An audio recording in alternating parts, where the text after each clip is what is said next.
Well, a win's a win, mate, and it's great to have a win first and foremost, but also in a derby.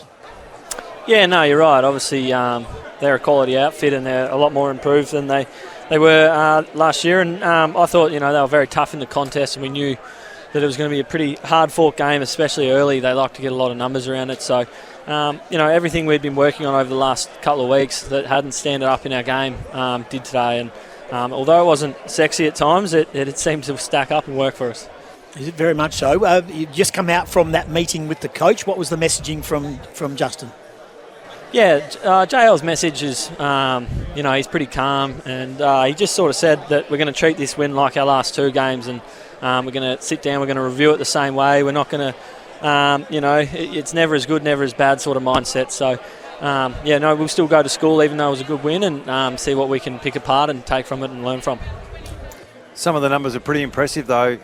I mean, last week you had high 20 forward-half turnovers and didn't really convert. This week you did. You kicked 6 goals, 6 from the front half with 30-odd forward-half turnovers. It must make the back line a bit easier to work with when you're getting the game played in your own front half.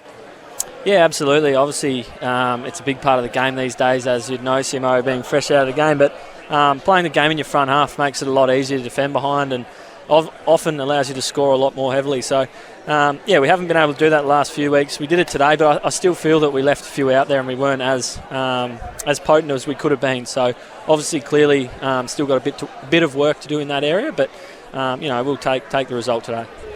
I've always said if the biggest thing you need to work on Monday is goal kicking, you've had a good weekend. So, you might need to do a little bit of that, straightening up in the front half, but your clearance work was back to its best. Your midfielders got on top. And you rebounded really well from the back half as well. It was sort of more of a complete-looking game as opposed to the last few weeks.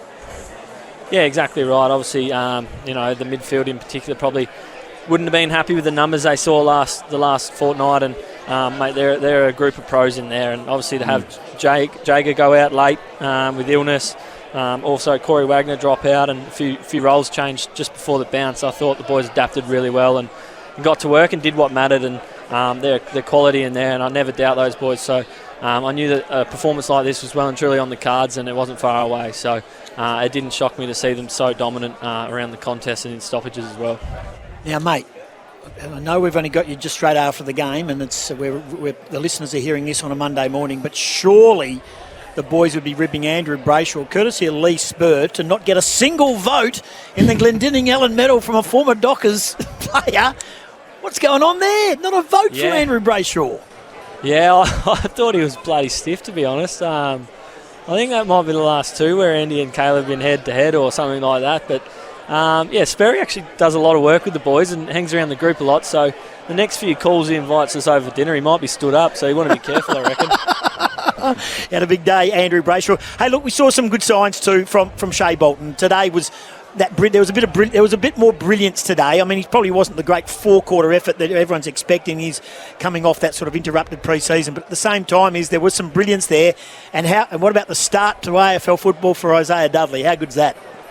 Yeah, I think Bolt's the impact he's had on young duds and the Indigenous boys at our club and the way he goes about it has been massive. Obviously, he'd love to be kicking goals, and our supporters want to see him kicking 6 goals a game, but.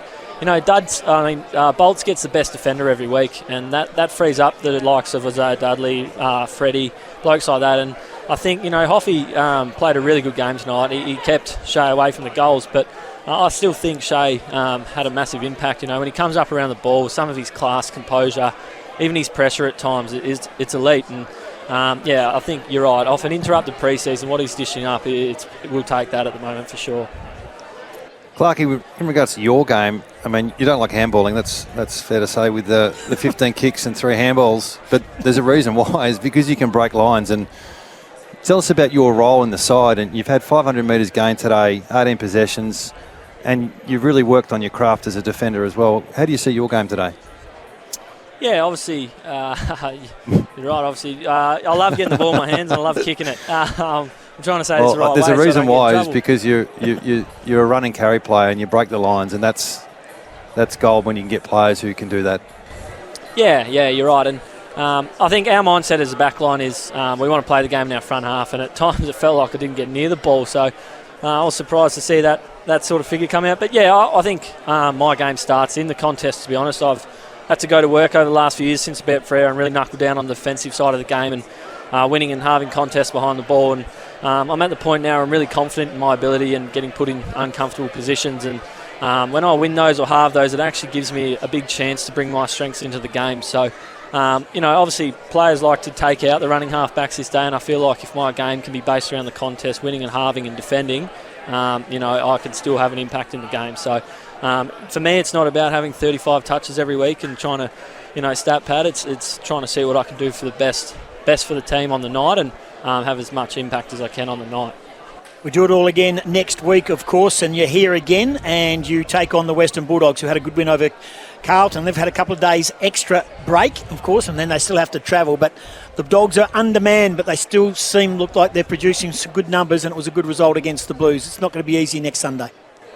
Yeah, no, you're dead right. They're a very quality outfit. They're always contending. They seem to be up the top end of the ladder all the time. So they're, like I said, quality outfit with some superstar players in there and some very emerging young players that are pretty special talents. And, I'm sure they're going to stick it right to us. They've come over here a few times and given us a real run for our money, and I don't expect anything different. So, we'll recover up now and we'll get in the water, that sort of thing, enjoy tonight, and then, turn a new page tomorrow and start focusing on the doggies. Really short one. The producer who's seated next to you is Chris Clafunis, who's the producer of our breakfast show. He's here this morning. He was running the boundary today, and he said blue skies, sun, not a cloud in the sky, but it was raining. Can you confirm or deny that it actually rained today? Goss. Did you get wet? Did you know it was raining at any stage today? I'm not. I'm seriously. This was something that blew us away today. Yeah, it was pissing down, wasn't it? All right, leave it there. You, mate. Sorry. Good on you, Clarkie. Thanks for joining us. Good on you, mate. No, well played. Thanks, guys. Jordan Clark joining us. Jordan. Simo and Goss, Monday. That was straight after the game, after a 38-point win. Apparently, really? It was raining. You went Apparently, there. it was raining. Apparently, it was raining. We'll leave it there. Simo and Goss back with more after the break.